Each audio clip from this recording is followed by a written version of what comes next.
పేరు షేక్ అహ్మద్, మాచర్ల పల్నాడు ప్రజానాడి విలేకరి. మనం ప్రస్తుతానికి ఒక గొప్ప వ్యక్తిని కలవటానికి వచ్చినాం. ఆ సార్ తోటి ఇంటర్వ్యూకి అవకాశం కలిగిన చాలా సంతోషంగా ఉంది.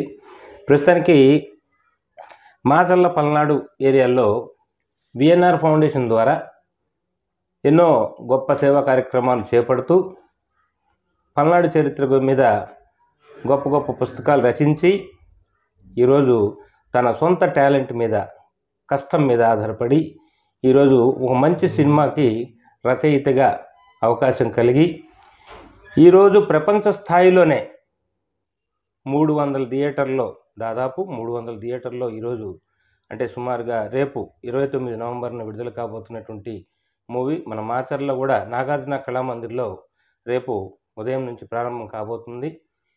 ఈ సినిమాకి రచయితగా మంచి అవకాశం లభించినందుకు వేముల శ్రీనివాసరావు గారిని కలిసి వారికి అభినందన తెలియపరచడానికి వచ్చాం. నమస్తే సార్. నమస్తే సార్. సినిమాలో మీకు అవకాశం రావడానికి గల కారణం ఏంటి? సార్, మొదటి నుంచి నేను చాలా సంవత్సరాల నుంచి కూడా రచయితనే. యాక్చువల్గా ఈ పల్నాడు ఆలయాల మీద, చరిత్రల మీద పుస్తకాలు రచించడం అనేది ఉంది. అలాగే సోషల్ మీడియా ద్వారా అంటే నేను మొదటి నుంచి కూడా యాక్చువల్గా ప్రాంతీయ అభిమానం ఎక్కువ నాకు. ఈ ప్రాంతీయ అభిమానంతోనే ఇప్పుడు పల్నాడు ప్రాంత ఆలయాలకి ఎక్కడికి వెళ్ళినా కూడా, నేను బయటకు వెళ్ళినప్పుడు ఆలయాల గురించి కానీ, అక్కడ ఉన్న గొప్ప వ్యక్తుల గురించి కానీ ఇప్పుడు నా సోషల్ మీడియా ద్వారా రాయటం, అలాగే వీటిని కూడా కొన్ని పుస్తకాల ద్వారా ప్రింటింగ్ చేయడం అనేది జరుగుతుంది. ఈ మొత్తం కూడా అందరికీ పల్నాడు ప్రాంతంలో ఉన్న మేధావులకి వీళ్ళందరూ కూడా తెలుసు ఈ విషయము. అలా ఆ విధంగా ఈ సినిమా నిర్మాత పి సత్యారెడ్డి గారు మనకి వెల్దుర్తి వాసే. ఆయన కూడా పల్నాడులో పుట్టి పెరిగిన అతనే. మరి ఆయన దృష్టికి తెలిసింది ఎవరు పలానా వేముల శ్రీనివాసరావు గారు ఎవరు, ఈయన చూస్తా ఉన్నాను అని చెప్పేసి నా గురించి ఎంక్వైరీ చేసి ఆయన ఒకరోజు నేరుగా డైరెక్ట్గా, అసలు యాక్చువల్గా నాకు పరిచయం లేకపోయినా కూడా నేరుగా ఆయన హైదరాబాద్ నుంచి వస్తూ మనకి ఇక్కడ రింగ్ రోడ్లోనే ఆగి నా నెంబరు వేరే వ్యక్తుల ద్వారా తీసుకొని నాకు ఫోన్ చేయడం జరిగింది. నేను ఇట్లా పులుసు సత్యారెడ్డి గారిని అంటే నిర్మాత, దర్శకులు అంటే అప్పటికే ఆయన సినిమాలు చూసున్నాను, ఆయన గురించి తెలుసుకొని నాకు తెలుసు ఆల్రెడీ. సార్ నేనే సార్ వేముల శ్రీనివాసరావునే. ఏంటి సార్ అన్నాను. మిమ్మల్ని ఒకసారి కలవాలి సార్ అని చెప్పారు. డైరెక్ట్గా ఇంటి దగ్గరకు వచ్చారు. వచ్చి పరిచయం చేసుకొని కేవలం మీకోసం వచ్చానండి. నేను ఎట్లా అంటే నేను చాలా సంతోషించాను. 50 సినిమాలు నిర్మించిన ఒక దర్శక నిర్మాత, మరి అంత వ్యాపార రంగంలో ప్లస్ పేపర్ నడిపే వ్యక్తి, పత్రికా సంపాదకులు, అంత గొప్ప వ్యక్తి వచ్చి నా పేరు తెలుసుకొని ఆయన అంత నిరాడంబరంగా మా ఇంటికి వచ్చి నాతో మాట్లాడి మనం ఒక మంచి సినిమా చేస్తున్నాము, మీరు రచన సహకారం అందించాలి, కొన్ని పాటల్లో కూడా నాకు సహకారం అందించాలని చెప్పి అడిగారు. నేను వెంటనే ఆనందంగా ఒప్పుకున్నాను. ఈ విషయంలో నాకు ఆయన పూర్తి స్వేచ్ఛనిచ్చారు. అట్లాగా మా ఇద్దరి మధ్య పరిచయం ఏర్పడింది. అప్పటి నుంచి ఇప్పుడు కూడా కంటిన్యూగా జర్నీ జరుగుతూనే ఉంది సార్. ఇప్పటి వరకు కూడా గతంలో ఇప్పుడు చదివే పిల్లలకి, ఇప్పుడు చదువుకుంటున్న పిల్లలకి మాచర్ల గురించి, చెన్నకేశ్వర గుడి గురించి కానివ్వండి, నాగార్జున సాగర్లో నాగార్జునుడి గురించి కానివ్వండి, ఎవరికి అనుభవం లేదు. ఎవరు చదువుతారు పుస్తకాలు కానీ దానికి సంబంధించిన నాలెడ్జ్ పిల్లలకి లేదు. కానీ మీ పుస్తకాలు ఈరోజు ఆ పిల్లలకి మంచి అనుభవాన్ని ఇస్తుంది. మాచర్ల యొక్క పల్నాడు యొక్క గొప్పతనాన్ని మీ పుస్తకాల ద్వారా మంచి అనుభవం సంపాదిస్తున్నారు పిల్లలు. ఇంకో విషయం ఏంటంటే సార్, ఇప్పుడు గద్దర్ గారు ఈ ఉప్పు సత్యాగ్రహం సినిమాలో పాటలు రాశారు, అలాగే పాడారు, స్వయంగా ఆయన కూడా ఇన్వాల్వ్ అయ్యారు. ఆయన ఇన్వాల్వ్ అవటం వల్ల ఈ సినిమాలో ఎలాంటి ఇంపాక్ట్ ఉంటుందంటారు, మీ ఒపీనియన్? డెఫినెట్గా సార్, మంచి అలాంటి గొప్ప విప్లవ గేయ రచయిత, మరి అటువంటి పాపులర్ వ్యక్తి మా నిర్మాత దర్శకులు సత్యారెడ్డి గారు ఇలా ఉక్కు సత్యాగ్రహం సినిమా తీస్తున్నాము అని చెప్పేసి ఆ కథ చెప్పటం, అది మొత్తం వివరించటం, అలా మొత్తం చేయటం వల్ల ఆయన బాగా ఇన్స్పైర్ అయిపోయారు. అంటే జనరల్గా ఆయన రచిస్తారు, పాడతారు, కానీ అసలు నేనే నటిస్తాను, ఇంత మంచి సినిమాలో నేను కూడా ఉంటే బాగుంటుందని చెప్పి ఆయనే స్వయంగా ఒప్పుకొని ఈ సినిమాలో ఆయన నటించడం జరిగింది. అది ఈ సినిమాకి పెద్ద హైలైట్. మరి ఇంకోటి ఏంటంటే, ఈ సినిమా తర్వాతనే ఆయన మరి స్వర్గస్థులయ్యారు. ఇది చివరి సినిమా కూడా. మరి గద్దర్ గారి అభిమానులు కూడా ఈ సినిమా ఆయనకి మరి చివరి సినిమా కాబట్టి ఆయనకి ఘననివ్వాలి అనుకోవాలి. మరి ఆయన పాటలు అద్భుతంగా ఉంటాయి. మీరు రేపు థియేటర్లో చూస్తే ఈ మధ్య కాలంలో మరి ఇంత గొప్ప సాంగ్స్ అనేవి లేవు. మరి గద్దర్ గారి లెజెండరీ విజన్ అనేది దాంట్లో కనిపిస్తుంది మనకి. అలాగే గద్దర్ గారు మేము డిస్కస్ చేసినప్పుడు కూడా ఈ పల్నాడు చరిత్ర గురించి ఆయన తెలంగాణ వాసి అందరూ తెలిసిన విషయమే. ఇక్కడ మన పల్నాడు చరిత్ర కానీ వీటి గురించి కొంత తెలుసుకోవడం జరిగింది. ఆయన స్వయంగా రేపు 30 తారీఖున జరిగే వీరుల ఉత్సవాల గుడి, మన పల్నాడు వీరుల గుడికి రావటం, అక్కడ మొత్తం ఆ చరిత్రను తెలుసుకోవటం, మన పల్నాడు ప్రాంతంలో తిరగటం, మన వెల్దుర్తిలో కూడా షూటింగ్ చేశారు. అది చాలా మందికి తెలియదు. ఆయన కొంతవరకే అది తెలిసింది అది. మరి ఈ పల్నాడు చరిత్ర మీద కూడా ఆయన చాలా ఇంట్రెస్ట్గా ఉన్నారు. మరి నిజంగా ఆయన బ్రతుకుంటే కూడా ఈ మాట కూడా అన్నారు. అది ఖచ్చితంగా మనం ఈ మూవీ తర్వాత పల్నాడు చరిత్ర అనేది నాకు చాలా బాగా నచ్చింది. మన పల్నాడు పల్నాడు చరిత్ర మీద ఇంకా డెప్త్కి వెళ్ళి ఒక మంచి సినిమా చేద్దాం, దాంట్లో కూడా నేను పాటలు రాసి నటించడం కూడా చేస్తానని చెప్పేసి ఆయన చెప్పడం జరిగింది. మరి అంటే ఈ ఉక్కు సత్యాగ్రహం సినిమా ఆయన అంత ఇన్స్పైర్ చేసింది. ఎందుకంటే విప్లవ రచయితలు ఇప్పుడు కూడా వేలాది మంది ఉద్యోగులు ఎట్లాంటి వాళ్ళు నష్టపోకూడదని చూస్తారు, ప్రజల క్షేమం కోసం పనిచేస్తారు. మరి దర్శక నిర్మాత పి సత్యారెడ్డి గారు కూడా మొదటి నుంచి కూడా ఆయన మన మాచల్ ఎస్కేబీ గారు ఇక్కడే చదువుకున్నారు. మరి మన పల్నాడు ప్రాంతంలో పుట్టి పెరిగిన వ్యక్తి. వారు కూడా మొదటి నుంచి కూడా ఏంటంటే ప్రజా సంక్షేమం గురించి ఎక్కువగా ఆలోచిస్తూ ఉంటారు, ప్రజలు నష్టపోకూడదు అంటారు. అందుకని ఆయన సినిమాలు ఇట్లాంటి మంచి సినిమాని ఎన్నుకున్నారు.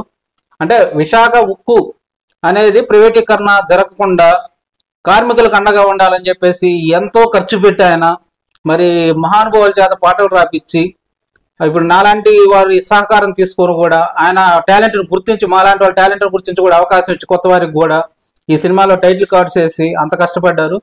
మేము తప్పకుండా ఈ సినిమా సక్సెస్ అవుతుందని, అలాగే మహానుభావులు గద్దర్ గారికి ఘన నివాళి ఈ సినిమా ద్వారా మేము అర్పిస్తున్నామని మా టీం ద్వారా చెప్తా ఉన్నాం. ఇది మీరు చెప్పింది వాస్తవం అండి. గద్దర్ గారు ప్రస్తుతానికి వచ్చి మన ముందు లేకపోవటం చాలా సినిమా రంగానికి కావచ్చు, లేకపోతే ఈ వెనుకబడిన తరగతి వాళ్ళకి గురించి స్పష్టంగా అంటే ఏం జరుగుతుంది, వెనుకబడిన వాళ్ళని ఎంత అనగదొక్కుతున్నారు, ఎంత ఇబ్బందులు పడుతున్నారు అన్న విషయం గురించి ఒక్క వ్యక్తి మాత్రమే స్పష్టంగా పాటల ద్వారా చూపించగలడు. అది గద్దర్ గారి వల్లనే సాధ్యమవుతుంది. కానీ అటువంటి మహాన్ వ్యక్తి ఈరోజు లేకపోవడం నిజంగా మీరు చెప్పినట్టు చాలా బాధాకరమైన విషయం. ఆయనకి ఘన నివాళిగా ఈ గుర్తింపు పొందాలని చెప్పి మేము కూడా ఆశిస్తున్నాం. తర్వాత ఈ సినిమాల పాటలు చాలా చక్కగా వచ్చినాయి అని చెప్పేసి మంచి టాక్ వచ్చేసింది. యూట్యూబ్లో అట్లా చూస్తున్నాం, మంచి రేటింగ్ వచ్చింది. పాటల గురించి మంచి ఒపీనియన్ అందరికి ప్రజల్లోకి వెళ్ళిపోయింది. కాబట్టి మీ ఒపీనియన్ ఏందంటారు ఈ పాటల పరంగా? జనరల్గా గద్దర్ గారు పాటలు రాశారంటేనే సూపర్ డూపర్ హిట్ ఉంటాయి అవి. ఓకే, అలాంటిది ఆయన పాటగా ఆయన స్వయంగా నటించి సినిమాలో కూడా నటించి ఆయనే సొంత గాత్రంతో పాడి నటించడం అనేది చాలా పెద్ద హైలైట్. ఇది ఉదాహరణకి సమ్మె నీ జన్మ హక్కురు అని చెప్పేసి కార్మికులకు ఇప్పుడు యాజమాన్యాలు ఉన్నాయి, ఏదన్నా జీతాలు పెంచండి లేకపోతే మాకు ఫెసిలిటీస్ కల్పించండి అని చెప్పేసి అడగగానే ఎమ్మటే సస్పెండ్ చేయడం, మెమో లెటర్స్ ఇవ్వడం చేస్తూ ఉంటారు. అది కాదు, కార్మికులకు అనేవి కొన్ని హక్కులు ఉంటాయి. ఆ హక్కుల ప్రకారం సమ్మె నీ జన్మ హక్కురు, నీ జన్మ హక్కురా అని చెప్పేసి ఆయన అద్భుతమైన పాట ఉంటుంది. దీంట్లో ఏ కార్మికులకైతే రోమాలు లెక్కపుడుచుకోవాలి, ఆ సినిమా చూస్తే కార్మికులకు మాకు ఈ హక్కులు ఉంటాయి అని చెప్పి మరి అట్లాంటి మహానుభావుడు ఎలాంటివి గుర్తిస్తారు ఆయన. మీరు చెప్పినట్టు బడుగు బలహీన వర్గాలు కార్మికుల పట్ల ఆయన ఎంతో ఆసక్తి ఉండేది, వీటి మీద ఆయన ఎక్కువ వర్క్ చేస్తూ ఉంటాడు. విశాఖ ఉక్కు అనేది ప్రైవేటీకరణ కాకూడదు, అక్కడ కార్మికులకు అండగా ఉండాలని చెప్పేసి ఇప్పుడు ఆయన అంత గొప్పగా ఆలోచించి మరీ పాటలు రాసి ప్రాణం పెట్టి రాశాడు. ఆ పాటలు అద్భుతంగా రేపు థియేటర్లో చూడండి, అవి చూసి ఆదరించిన వారంటూ ఉండరు ఖచ్చితంగా. గద్దర్ గారు, గోరేటి వెంకన్న గారు, సుద్దాల అశోక్ తేజ గారు లాంటి లెజెండరీ రచయితలతో పాటు ప్రప్రథమంగా మీరు రావటం అనేది ఫస్ట్ సినిమా ఇది. కానీ అలాంటి లెజెండరీతో పాటు కలిసి మీరు ఈ సినిమాకి రచయితగా పాల్పంచుకోవడం మీ ఫీలింగ్ ఎలా, మీ అనుభవం ఎలా ఉంది? ఈ విషయంలో వచ్చేసి ముఖ్యంగా సత్యారెడ్డి గారికి నేను ధన్యవాదాలు తెలపాలి. ఎందుకంటే ఆయన నాకు పరిచయం అయిన నాటి నుంచి కూడా చెప్తా ఉంటారు, శ్రీనివాస్ నీలో కూడా మంచి ఫైర్ ఉంది, టాలెంట్ ఉంది, నేను అన్నీ చూస్తూ ఉంటాను, నువ్వు ఏమాత్రం తక్కువ కాదు అని చెప్పేసి మొదటి సినిమాకే నీకు టైటిల్ కార్డ్ ఇస్తున్నాను, జనరల్గా అయితే ఇవ్వరు, కానీ అటువంటి మహానుభావుల పక్కన నా పేరు కూడా చేరుస్తారు సినిమాలో, పోస్టర్లో కానీ సినిమాలో కానీ అది వేస్తారని నేను ఊహించలేదు. వాస్తవంగా ఏదో మొదట కాబట్టి జస్ట్ ఏదో రాశారనుకున్నాను, కానీ ఆయన వారితో సమానంగా వాళ్ళ పేర్ల పక్కన నా పేరేసి నన్ను గౌరవించారు, వారికి ధన్యవాదాలు తెలపాలి. అటువంటి మహానుభావులు వాళ్ళందరూ కూడా గద్దర్ గారు కానీ, సుద్దాల అశోక్ తేజ గారు, గోరేటి వెంకన్న గారు అంటే నాకు నేను వీరాభిమానులు అనమాట. నాకు వాళ్ళ పాటలు వస్తే నేను అసలు ఎక్కువగా ఇంట్రెస్ట్గా చూస్తూ ఉంటాను. వారి పక్కన నా పాటలు కూడా ఉండటం, మరి నా మాటలు కూడా ఉండటం అనేది చాలా అదృష్టంగా భావిస్తాను. దీనికి ప్రత్యేకంగా దర్శక నిర్మాత పి సత్యారెడ్డి గారు మాత్రం నేను ఎల్లప్పుడూ రుణపడి ఉంటాను. ఇప్పటికి దాదాపు పి సత్యారెడ్డి గారు వెల్దుర్తి ఈయన 50 సినిమాలకు పైన తీయటం జరిగింది. ఇందులో ప్రతి సినిమాలోనూ మన పల్నాడు గురించి కొంత పరిచయం అనేది చేస్తూ ఉంటారు. దీని మీద మీ ఒపీనియన్ ఏంటంటారు? సత్యారెడ్డి గారు మన పల్నాడు ప్రాంతంలో పుట్టి పెరిగి ఇక్కడే చదువుకోవటం, ఈ ప్రాంత పరిస్థితులు మొత్తం బాగా అధ్యయనం చేశారు. ఆయన నాకన్నా వయసులో పెద్దవారు, కానీ ఆయనకు స్థానిక పరిస్థితులు బాగా తెలుసు, మన పల్నాడు ప్రాంత పరిస్థితులు తెలుసు. ఆయన ప్రతి సినిమాలో కూడా నా ఒపీనియన్ ఏంటంటే ప్రతి ఒక్కరికి ప్రాంతీయ అభిమానం అనేది చాలా ముఖ్యంగా ఉండాలని నా కోరిక. ప్రతి ఒక్కరికి కూడా నేను పుట్టిన ప్రాంతం, ఇది పెరిగిన ప్రాంతం, నా ఊరు, నా మనుషులు, నా గడ్డ, మనది పల్నాడు గడ్డ, పౌరుషాల పోరుగడ్డ అంటాం మనం. ఎంతో చరిత్ర ఉంది. మినీ మహాభారతం, ఒక మహాభారత యుద్ధంతో పోల్చదగిన మినీ మహాభారత యుద్ధం ఎక్కడ జరిగిందంటే పల్నాడు యుద్ధం. రేపు నవంబర్ 30 నుంచి మనకి వీరాచార ఉత్సవాలు జరుగుతూ ఉంటాయి. మరి అటువంటి చరిత్ర కలిగిన ప్రాంతంలో మనం పుట్టినప్పుడు గర్వపడాలి. ప్రతి ఒక్కరికి ప్రాంతీయ అభిమానాలు. ఎక్కడంటే పల్నాడు. పల్నాడు అంటే తెలియని వాడు ఎవరంటే ప్రపంచ వ్యాప్తంగా మీరు ఎక్కడ అంటే మన మాచర్లో, రెండచింతలో, జమ్మలమడక అంటే అది వేరు. పల్నాడన మీరు పల్నాడు వాసులని మనకు ఒక రెస్పెక్ట్ ఇస్తారు, వాళ్ళు పౌరుషవంతులు అంటారు. అటువంటి ప్రాంతంలో పుట్టిన సత్యారెడ్డి గారు ఆయన తీసే ప్రతి సినిమాలో కూడా అది పాట రూపంలోనో లేకపోతే ఒక ఇన్సిడెంట్ రూపంలోనో సన్నివేశం రూపంలోనో మన పల్నాడు ప్రాంతాన్ని ప్రజలకు తెలియజేస్తూ ఉంటారు. ఇందాక మీరు చెప్పినట్లు ఇప్పుడు జనరేషన్, ఇప్పుడు మాలాంటి ఆసక్తి ఉన్న రచయితలకు కానీ లేకపోతే కొద్దిగా మా జనరేషన్ వారికి కానీ మన పల్నాడు చరిత్ర ఏంటి, బ్రహ్మనాయుడు ఏంటి, నాగమ్మ ఏంటి, బాలచంద్ర తెలుసు. కానీ ఇప్పుడు ఆధునిక యుగంలో ఉన్న పిల్లలకి మనకి చరిత్ర కూడా తెలియజేయట్లేదు. ఇంగ్లీష్ మీడియంలోకి వెళ్ళిపోయారు. సరే, ఇంగ్లీష్ మీడియం తప్పట్లేదు నేను, కనీసం మన చరిత్ర, మన ఆలయాలు, చెనకేశ్వర ఆలయం ఉందంటే వెళ్తే అక్కడికి వెళ్తే ఆ చరిత్ర ఏందో తెలియదు. ఎత్తిపోతలు అంటే అక్కడ ఎందుకు, అక్కడ దత్తాత్రేయ స్వామి అంటే తెలియదు. పల్నాడు వీరోత్సవాలు ఎందుకు చేస్తున్నారు వీళ్ళు, ఎక్కడి నుంచో 900 సంవత్సరాల క్రితం జరిగిన పల్నాడు యుద్ధం, వాళ్ళ ఆచారవంతులను వస్తారు. మనకి మంచి చలికాలం ఇది. వాళ్ళు ఇప్పుడు కూడా ఎంప్లాయీస్ వాళ్ళందరూ వచ్చేసి షర్టు కూడా ఉండదు, వాళ్ళంతా కూడా కొనతాలు పట్టుకొని వీరాచార ఉత్సవాలు వాళ్ళు చలిలో కూడా 5 రోజుల పాటు మన దగ్గర ఉండి మన దగ్గర చేస్తారు. ఎందుకంటే వాళ్ళకి చరిత్ర పట్ల అంత గౌరవం ఉంది. మరి మన ప్రాంత వాసులకు తెలియదు. పల్నాడు ఏంటంటే బ్రహ్మనాయుడు, నాగమ్మ గారు అంటారు కానీ బాలచంద్రుడు, నలగామగుడు, మరి ఇవన్నీ మనకు నలగామరాజు ఎవరు, మరి ఎంత చరిత్ర తెలుసుకోవాల్సిన అవసరం ఉంది. అందులో పల్నాడు చరిత్ర తెలుసుకోవడం వల్ల పల్నాడు ప్రాంతాలకు గర్వకారణంగా భావించాలి. ఇది ఒక గర్వకారణంగా భావించాలి. మన చరిత్ర మనం తెలుసుకోవాలి అనే కాన్సెప్ట్ అనేది మనకు సత్యారెడ్డి గారికి ఉంది. ఇప్పుడు అలాగే నాకు సత్యారెడ్డి గారికి కూడా పరిచయం ఎట్లా అంటే ఇదే ప్రాంతీయ తత్వమే. ఇప్పుడు నేను రాసే పుస్తకాలు ఆయన చదివారు, నేను సోషల్ మీడియాలో పోస్ట్ చేశారు. ఆయన ప్రత్యేకంగా ఆయన ఇప్పుడు కూడా ఏదన్నా నేను మంచి హిస్టారికల్ ఏదైనా రాస్తే అమ్మటే ఫోన్ చేసి అభినందిస్తారు. చాలా అద్భుతంగా రాశారు శ్రీనివాసు, ఇలాంటివి తెలుసుకోవాలి. ఇప్పుడు నేను నా జనరేషన్ కూడా ఇప్పుడు నేను కొన్ని విషయాలు నీ వల్ల తెలుసుకుంటున్నాను, అట్లాంటి పిల్లలు ఇంకా తెలుసుకోవాలి. ఈ ఖచ్చితంగా భవిష్యత్తులో కూడా మనం కొన్ని పుస్తకాలు ప్రింట్ చేయాలి మనం వీటి మీద. ఇప్పుడు మా కాన్సెప్ట్ కూడా ఏంటంటే ఇప్పుడు సినిమా రూపంలో పిల్లలు ఏంటంటే పుస్తకాల రూపంలో వాళ్ళు బోరు ఫీల్ అవుతున్నారు ఇప్పుడు జనరేషన్.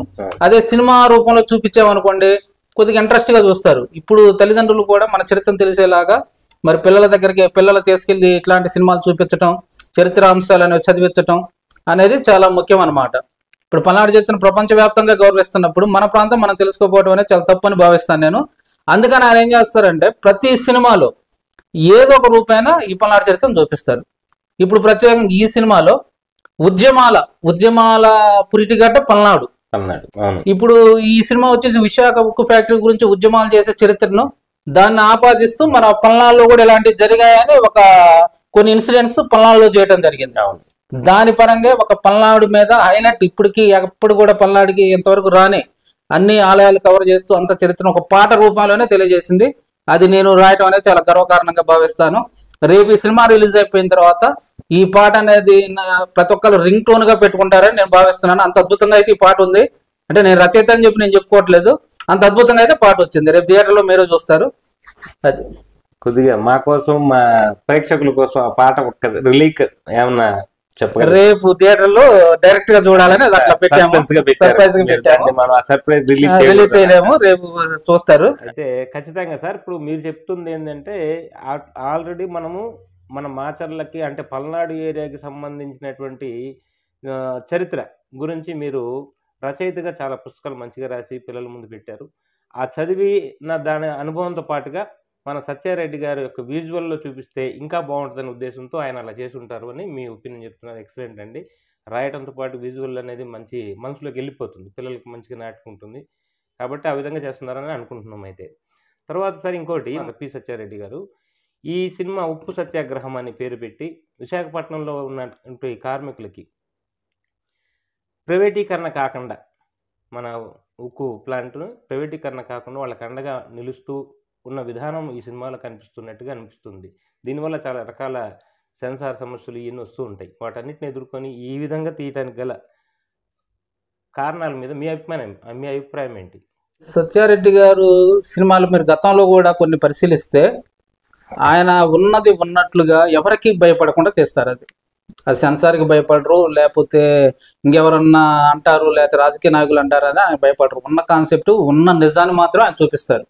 చాలా బాగా డేరుగా ఉండే వ్యక్తి అందుకనే అలాంటి వ్యక్తి కాబట్టే గద్దర్ గారు నేను కూడా మీ సినిమాలో నటిస్తాను, లేకపోతే పాటలు రాయొచ్చు, పాడొచ్చు, ఏదో అది వేరే విషయం, ఈ సినిమాలో నేను నటిస్తానంటాను కూడా కారణం అదే. అంత నిజాయితీగా ఉంటారు ఆయన.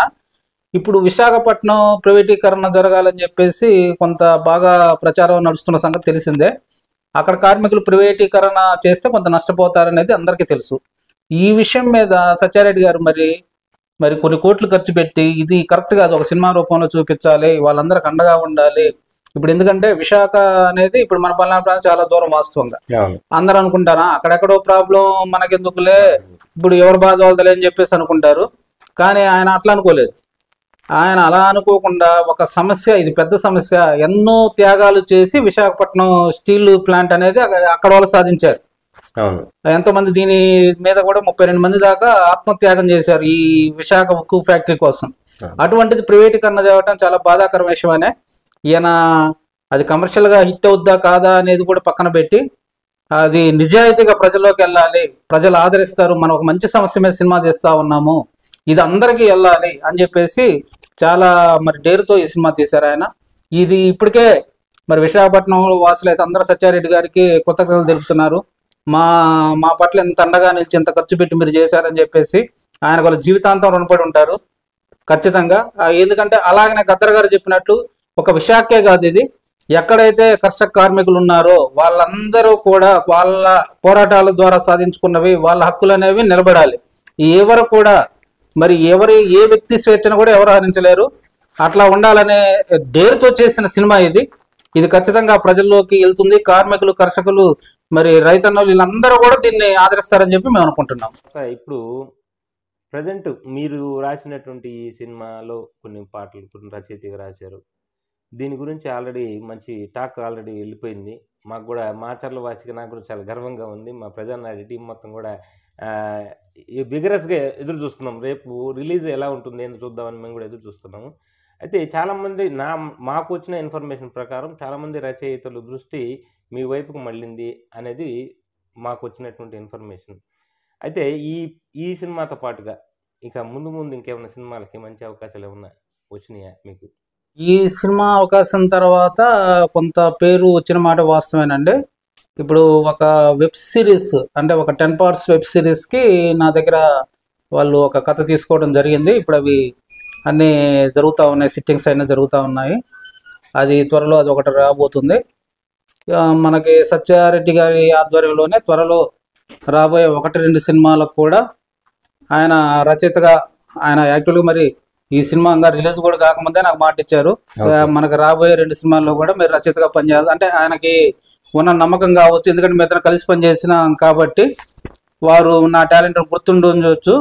మొదటి సినిమాకి అవకాశం ఇచ్చారు, తర్వాత నా నుంచి రాబోయే 2 సినిమాలు ఉన్నాయి త్వరలో, దాన్ని కూడా రచయితగా మీరే పనిచేస్తారని చెప్పి రాత్రే ఫోన్ చేయడం జరిగింది. ఆయన అంత నమ్మకం ఉంది. ఒక వెబ్ సిరీస్కి ఆల్రెడీ కథ ఇవ్వడం జరిగింది, అది కూడా త్వరలో వస్తుంది. అది దేవుడి దేవాళ్ళు ఇది మంచి కమర్షియల్ హిట్ అయ్యి సత్యారెడ్డి గారు అన్న మేము అనుకోవటం ఏంటంటే ఆయన ఎంతో మందికి అవకాశం ఇచ్చాడు. 50 సినిమాలు నిర్మించిన వ్యక్తి, చాలా మంచి వ్యక్తి కూడా. ఆయన సినిమాలో తొలి టైటిల్ కార్డు పడుతుంది కాబట్టి ఆయన చేతుల మీదుగా ఎదిగిన మొక్కగా అనుకొని భవిష్యత్తు కూడా ఉంటుందని నేను ఆశిస్తా ఉన్నాను అనమాట.